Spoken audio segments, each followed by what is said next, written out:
తెలిసిన తర్వాత పాత గవర్నమెంట్ లో అట్లే అన్యాయం చేశారు దుబాకి, ఈ గవర్నమెంట్ లో కూడా ఇట్లా అన్యాయం చేస్తారు దుబాకి. ఎట్లయితే ఇప్పుడైతే వదిలిపెట్టాం సార్. ఇంతకాలం ఏమైందో నాకు తెలియదు. నేను ఇన్వాల్వ్ అయిన తర్వాత పని కాకపోతే మాత్రం నేను చాలా సీరియస్ ఉంటాను. ఈ మీటింగ్ మీ బాలానగర్ హెడ్ ఆఫీస్ కూడా జరుగుతుంది, ఎందుకంటే దారుణంగా జరుగుతుంది. ఎవరు ఆపేందుకు కూడా ఎవరు ఉండరు, మీకు గుర్తుపెట్టుకోవాలి. మేము మాకు ఇంకా సంవత్సరం ముందు అగ్రిమెంట్ ప్రకారం అవన్నీ మా దగ్గర జాంతాను. ఇలా మేము చెప్పిందే నడవాలి పని. మేము ఇన్ ద సెన్స్ రైతులు చెప్పింది నడవాలి. మాకు పైసలు వస్తాయి, కాంట్రాక్ట్లు వస్తాయి, నా ఇష్టం ఉన్నప్పుడు చేస్తా, అస్సలు కుదరదు నేను చెప్తాను. ఈ సమీక్ష తర్వాత డే టు డే ప్రోగ్రెస్ లేకపోతే ఎస్ఎన్ రెడ్డి గారు, మీరు ఎవరైనా సరే, ఏ కంపెనీ అయినా సరే, ఐఎమ్ లీస్ట్ బాధర్, మొత్తం రైతులు తీసుకొని మీ బాలానగర్ హెడ్ ఆఫీస్ దగ్గరికి వస్తలేదు.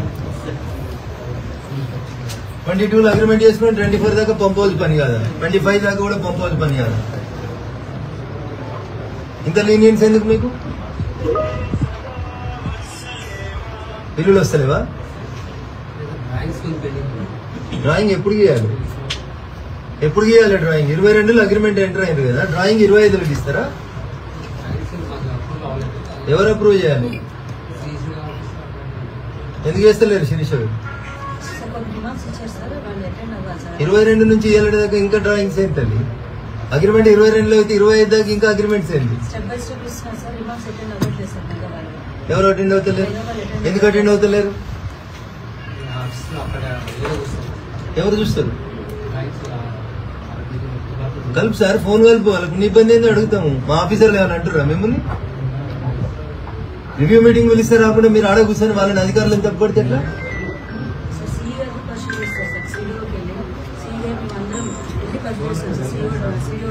కలుపు సార్, మీ డ్రాయింగ్స్ ఎవరు చూస్తారు? మీ హెడ్ ఆఫీస్ నుండి ఇబ్బంది ఎవరికి ఉందో చెప్పు, మాట్లాడితే ఏమైనా భయపడతామా అయింది?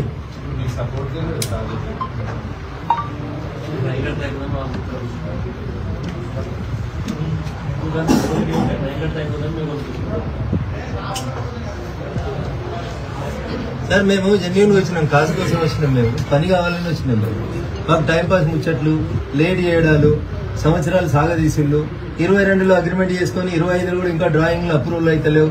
ఏమైనా మంచిగా అనిపిస్తుందా సార్? నేనంతా పెద్ద చదువులు చదువుకున్నాను, మేమంతా రైతుల మూరోళ్ళం సార్. 22లో అగ్రిమెంట్ అయితే 25 దాకా డ్రాయింగ్ అప్రూవల్ అయితే లేదు, మా హెడ్ ఆఫీస్ లో ఫోన్ ఎత్తుతలేరు. ఇది లేమ్ ఎక్స్క్యూజ్ కాకపోతే ఏముంటుంది సార్? ఇట్లా మీకు గౌరవం ఉంటుందంటే చెప్పురు అట్లా. వాళ్ళకి అటెండ్ అయితే లేరు కదా, వాళ్ళు రివ్యూ పిలిచి అటెండ్ అయితే లేరంటే దాని అర్థమైంది. అధికారులు అంతా చిన్నగా ఎట్లా కనబడతారు మీకు?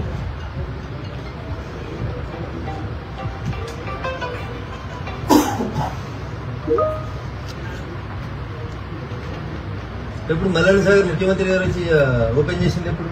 అధికారికంగా ఓపెన్ చేసింది ఎప్పుడు?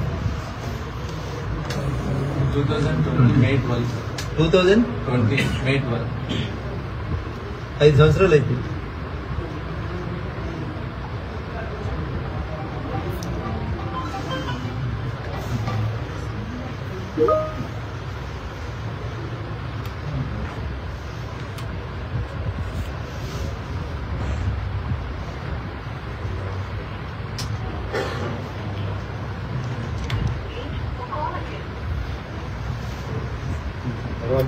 మేడం ఇంకేం కావాలి వాళ్ళ నుంచి? మన కోఆపరేషన్ ఎక్కడ వస్తలేదు.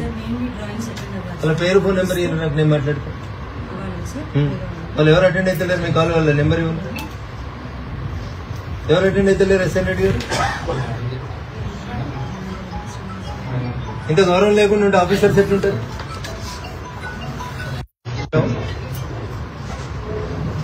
శ్రీనివాస్ గారు, నేను రఘునందన్ రావు, ఎంపీ మెదక్ మాట్లాడుతున్నాను. మేము ఇక్కడ ఈ మల్లన్న సాగర్ ప్యాకేజ్ 12 కి సంబంధించి సిద్దిపేటలో ఎస్సీ గారి ఆఫీస్ లో మీటింగ్ లో ఉన్నాము.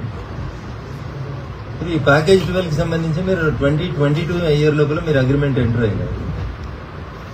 22 నుంచి now we are in the month of 25 June.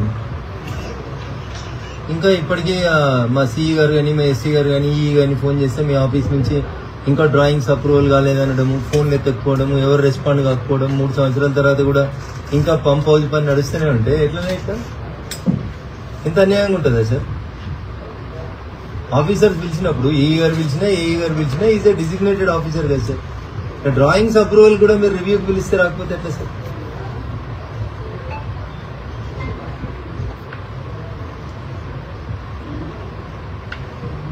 ఇప్పుడు అందరు ఉన్నారు. స్పీకర్ ఆన్ చేయమంటే ఆన్ చేస్తాను నేను. మీ మెగా వాళ్ళు ఉన్నారు, డిపార్ట్మెంట్ వాళ్ళు ఉన్నారు. డిపార్ట్మెంట్ వాళ్ళే మీ నుంచి అవి వస్తలేవు డ్రాయింగ్స్ అంటే నేను రిక్వెస్ట్ చేస్తాను, ఒకసారి కలుపుమన్నా మీకు ఫోన్. మీరంటారు డిపార్ట్మెంట్ వాళ్ళు ఇస్తలేరు అని మీరు అంటారు. సార్ దీంట్లో స్పీకర్ అంటే ఆన్ చేస్తారు. ఏంటంటే స్పీకర్ ఆన్ డిపార్ట్మెంట్ నుంచి ఏం వస్తలేవు అంటున్నారు వారు. ఏం ఏదైనా చెప్తున్నాడు ఇంతకుముందు నేను నేనే పోయినా కదా యాజ్ ఎ చీఫ్ ఇంజనీర్ గా as a chief engineer I went there 4-5 days back సీఈఓతో రిమార్క్స్ మాట్లాడి ఆయన వాయించిన 1 week బ్యాక్ నేను ఆయనతో మాట్లాడాను. సిఈ గారు ఉన్నారు నా ముందు బసవరాజ్ సార్. స్పీకర్ ఆన్ చేసినాం సార్. శ్రీనివాస్ సార్ ఇది శ్రీనివాస్ ఒక నిమిషం బాగా నువ్వు తప్పు మాట్లాడుతూ Srinivas. Department it is very bad on you. మళ్ళీ నువ్వు అదే మాట్లాడుతున్నావు. నీకు 1 week బ్యాక్ నీవు డ్రాయింగ్ పెండింగ్ ఉంటే సీడీఓకి వెళ్ళి రఘునాథ్ శర్మతో మాట్లాడి ఎంఎస్ఎం తో మాట్లాడి ఆ పైప్ లైన్ కు రివైజ్ స్టార్ట్ చేయమని చెప్పారు కదా. నీకు చెప్పానా లేదా? నేను చేయించమని కూడా మాట్లాడానా? మధ్యలో మొన్న 3 days బ్యాక్ మాట్లాడానా? ఇప్పుడు రివ్యూ మీటింగ్ ఉంది శ్రీనివాస్, ఇవన్నీ చేయించాలని కూడా చెప్పానా నీకు? మరి ఎందుకు చేయట్లేదు? మా ఈ గారు వస్తున్నారని కూడా చెప్పాను కదా నీకు శ్రీనివాస్. సింపుల్ గా డిపార్ట్మెంట్ పైన తోడే మీరు కరెక్ట్ కాదు కదా. ఇంతకు ముందు వార్నింగ్ ఇచ్చాను, ఫర్దర్ ఆపేస్తానని కూడా చెప్పాను. లిస్ట్ కూడా శ్రీనివాస్ గారు డిపార్ట్మెంట్ నుంచి మీకు ఏం పెండింగ్ అని చెప్పండి. ఏం పెండింగ్ అని చెప్పండి. నేను ఇప్పుడు ఇక్కడ క్లియర్ చేయించిపోతాను. ఒక్క నిమిషం సార్. ఒక శిరీష గారు 1.5 year back man fold drawing submit చేశాడు. ఎక్కడ పెండింగ్ నుంచి రిమార్క్స్ ఇచ్చారు సార్. అది అటెండ్ అవ్వడానికి ఒక 6-7 నెలలు తీసుకున్నారు సార్. సబ్మిట్ చేశారు. మన ఎవ్రీ వీక్ సీనన్న ఇప్పుడు మేడం మంచిదే, నువ్వు మంచిదే, అందరు మంచి మీరు అంతా ఏసీలలో బాగున్నారన్న. పొలం దున్నుకునే రైతు కష్టం అవుతుంది. 1.5 year బ్యాక్ డ్రాయింగ్ ఇస్తే వాళ్ళు ఆబ్జెక్షన్ చెప్పినందుకు 6 నెలలని మీరు అంటారు. 1.5 year నుంచి ఇట్లే పోతుంటది. ఎట్లా సీనన్న ఇట్లయితే గట్టిగా తిడితేనేమో రఘునందన్ రావు తిడుతుండు, బెదిరిస్తుండు అంటారు.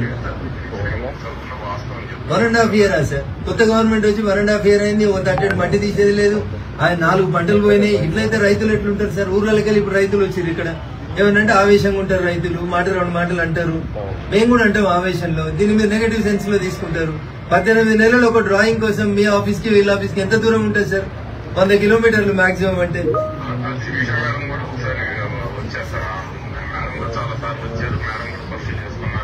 మరి ఎందుకైతే లేదు పని? ఎక్కడ ఎవరి టేబుల్ మీద ఉందో చెప్పు, పోనీ వారితో మాట్లాడతాను.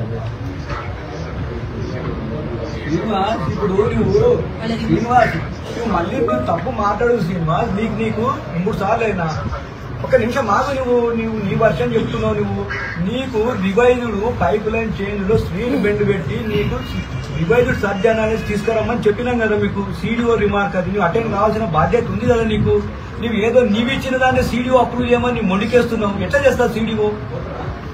నీకు 15 రోజులు చెప్పబట్టి నీకు అదే నువ్వు దీనిపైన ఇష్టం అంటున్నావు. నువ్వు మరి సీడీఓ వాళ్ళు ఎట్లా ఇస్తారు ఆ డ్రాయింగ్? నువ్వు పైప్ లైన్ అలైన్మెంట్ చేంజ్ చేసిండ్రు, బెండ్ లెక్క వస్తున్నాయని మీరు మార్చుకున్నారు, బెండ్స్ లెక్క వస్తున్నాయని. బెండ్స్ వద్దని స్ట్రేట్ పెట్టమన్నాము. ఇంత నువ్వు ఇస్తుంటే కూడా నువ్వు మళ్ళీ రివర్స్ డిపార్ట్మెంట్ పైన చేయడం ఎంత తప్పు కదా నీకు. నేను ఎక్స్ప్లెనేషన్ కాల్ ఫార్ చేస్తాను, నోటీస్ ఇష్యూ చేస్తా, మిస్గైడింగ్ ద ఆఫీసర్స్ అని. It is very bad. Again I will write to the director. నువ్వు తప్పు మాట్లాడుతున్నావు. నీకు ఎన్ని రోజులని చెప్పు. నీకు సజ్జనాసి ఈ రోజులు చెప్పిన మా ఈ గారు వస్తారు తీసుకెళ్లి ఐఐటి ప్రొఫెసర్ పోమని చెప్పినా కదా. నువ్వు ఎందుకు చేయించాలంటున్నావు చెప్పు. ఇది నాట్ యువర్ డ్యూటీ. ఇది డ్యూటీ కాదా చెప్పు నువ్వు నాకు. నీ పాత నీవు ఇచ్చిన డ్రాయింగ్ సీడీఓ చేయించాలి, అప్రూవ్ చేయాలి. అదే నీది కరెక్ట్ అంటే నీవు కాదు కదా అప్రూవింగ్ కదా. అది CDO. Not CDO says we have to obey that. నేను కోపం కాదు. You are blaming the department. ఇక్కడ చీఫ్ ఇంజనీర్ తో సహా ఇందని బ్లేమ్ చేస్తున్నా సార్ ఎదురుగా. సార్ ఎదురు నేనేం చెప్పాలంటే నేను తప్పనా సార్ ఎదురుగా మాట్లాడడానికి? ప్రాబ్లం సాల్వ్ కావడానికి నీకు ఆ బెండు డ్రాయింగ్ నువ్వు ఎస్బీసీ ఇప్పుడు ఇచ్చినావు. నువ్వు ఇమ్మీడియట్ గా నాకు 2 days లో నాకు నీవు ఐఐటికి వెళ్ళి ఐఐటి ప్రొఫెసర్ దగ్గర రివైజ్ సర్జన్ తీసుకురాను. ఆ సార్ ఎదురు చెప్తున్నాను. ఏం చేస్తావో తెలియదు. You keep your person, you send him, or he will accompany you and నువ్వు సర్జన్ తీసుకురా. ఒకటే మాట అడుగు సీడీఓ అడుగు చెప్తాను. ఇప్పుడు ఈ కమ్యూనికేషన్ గ్యాప్ వల్ల మీకు డిపార్ట్మెంట్ ఉన్న కమ్యూనికేషన్ గ్యాప్ వల్ల రైతులు గ్యాప్ ఏం లేకపోతే బసవరాజు గారు ఏం చెప్తున్నారంటే మీరు ఇచ్చిన పాత డిజైన్ మీరు ఇచ్చిన పాత డిజైన్ ని అప్రూవ్ చేయడానికి డిపార్ట్మెంట్ సిద్ధంగా లేదు. మీరు ఒక ఐఐటి ప్రొఫెసర్ గారి దగ్గరికి వెళ్ళి సంబంధిత డిపార్ట్మెంట్కి వెళ్ళి ఒక ఈఈ గారిని తీసుకెళ్లి మీరు అడుగుతున్నట్టు తక్కువ బెండ్లు వచ్చేటట్టు కొత్త మాడిఫైడ్ డిజైన్ ని అప్రూవ్ చేయించమని చెప్పి 1.5 years నుంచి గలాట నడుస్తుంది. నేను వస్తాను అంటే 1 week బ్యాక్ నుంచి మేము ప్రెషర్ పెడతా ఉన్నాం. రైతుల నుంచి జేఏసీలు ఏర్పడ్డాయి, గొడవలు అవుతా ఉన్నాయి, ఊర్లలో నీళ్లు వస్తలేవని రైతులు కొట్లాట చేస్తున్నారు. కాబట్టి అధికారులకు కూడా కొంచెం ఇబ్బంది కనబడుతుంది. ఇప్పుడు ఈ సమస్య పరిష్కారం చేయాలంటే ఈ రోజు చేస్తారా, మీరు రేపు చేస్తారా? సమస్య పరిష్కారం కావాలంటే మీ ఇద్దరి మధ్యలో మధ్యవర్తి ఉండమంటే నేను వస్తాను. ఏడికి రావాలని చెప్పండి.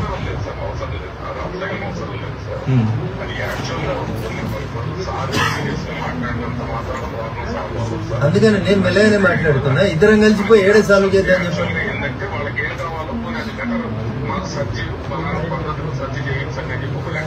ఒక్క నిమిషం ఆగు, మీరు ఒక్క నిమిషం. శిరీష గారు మీరు ఇస్తారా, బసవరాజ్ సార్ ఇస్తారా? మాకు ఫలానా డిజైన్ లో ఇది కావాలి అని మిమ్మల్ని ఒక రాతపూర్వకమైన లెటర్ ఇవ్వమంటారు. బసవరాజ్ శిరీష గారు ఎప్పుడు ఇస్తారు? ఇప్పుడు ఇస్తారా? ఇప్పుడు ఈ రోజు ఇస్తాను సార్. 1 hour లో ఎస్ఎన్ రెడ్డి గారి చేతిలో అది పంపించేస్తాను సార్. ఇప్పుడు ఇచ్చేది. ఓకే, ఇప్పుడు ఈ రోజు లెటర్ మేము ఇప్పుడు మా సమక్షంలోనే శిరీష గారు, మీ ప్రతినిధి ఎస్ఎన్ రెడ్డి గారు ఉన్నారు, వారికి ఇచ్చి పంపిస్తాము. ఓకేనా సార్? ఇష్యూ ఏంటంటే సార్ 2020లో అప్పుడున్న ముఖ్యమంత్రి గారు వచ్చి ప్రారంభం చేసిపోయారు మల్లన్న సాగర్. ఇవాళ 25 ఉన్నాం. దాదాపు 10-15 వేల ఎకరాలకి ఇంకా నీళ్లు వస్తలేవు. భూమి పోయింది, నష్టపోయింది. దుబ్బాక నియోజకవర్గం ప్రజలందరూ నష్టపోయినరు. వాళ్ళకే నీళ్లు వస్తలేవు. మీరు హైదరాబాద్కి మంచి నీళ్లు అంటారు, రంగనాయక సాగర్లో నీళ్లు నిండినాయి అంటారు, కొండపోచమ్మ సాగర్ నిండింది అంటారు. అన్ని రకాలుగా పోతున్నాయి. దుబ్బాకోళ్ళు, తొగుటోళ్ళు, మిరుదొడ్డి మండలాలు, వీళ్ళు బేసికల్ గా ఎవరైతే భూములు నష్టపోయినారో సార్ వాళ్ళందరూ ఇలా కడుపు గాలి వచ్చింది. మేము ఇంకా ఏడాదికి చేస్తాం, ఇంకా 6 నెలలకు చేస్తామంటే వినడానికి సిద్ధంగా లేము సార్. మేము ఎన్ని రోజులు శ్రీనివాస్ గారు?